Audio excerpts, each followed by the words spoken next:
மூன்றாவது கட்ட தேர்தல் அறிவிப்புகள் வெளியிடுகிறோம். அறிவிப்பு 1. திரு ஸ்டாலின் தலைமையிலான நிர்வாக திறனற்ற விடியா திமுக ஆட்சியில் கடந்த 5 ஆண்டுகளில் அத்தியாவசிய பொருட்களின் விலைவாசி விஷம்போல் ஏறி மக்கள் கடுமையாக பாதிக்கப்பட்டுள்ளனர்.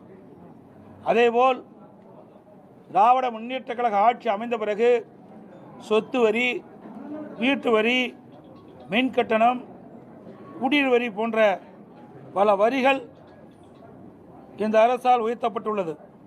இதனால் மக்களின் அன்றாட குடும்ப சுமை பன்மடங்கு அதிகரித்துவிட்டது.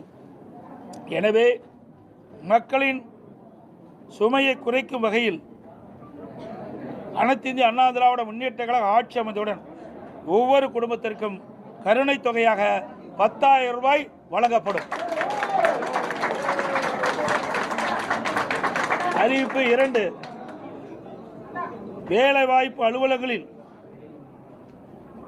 நம்முடைய இளைஞர்கள் பதிவு செய்து வேலைக்காக காத்திருக்கும் பட்டதாரிகளுக்கு மாதந்தோறும் 2,000 ரூபாயும் +2 வரை படித்து வேலைவாய்ப்பு அலுவலகத்தில் பதிவு செய்துள்ளோருக்கு மாதந்தோறும் 1000 ரூபாய் உதவித்தொகை வழங்கப்படும்.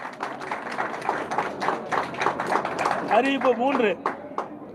மீன்பிடி தடைக்காலங்களில் மீனவர்களுக்கு தற்போது வழங்கப்பட்டு வரும் நிவாரணத் தொகை 8,000 ரூபாய். இந்த 8,000 ரூபாயிலிருந்து அதிமுக ஆட்சி மலர்ந்தவுடன் 12,000 ரூபாயாக உயர்த்தி வழங்கப்படும்.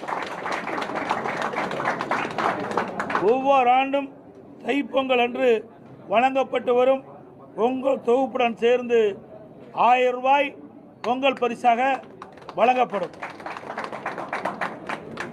கைத்தறி நெசவாளர்களுக்கு தற்போது வழங்கப்பட்டு வரும் விலையில்லா மின்சாரம் 300 யூனிட்டிலிருந்து 450 யூனிட்டாக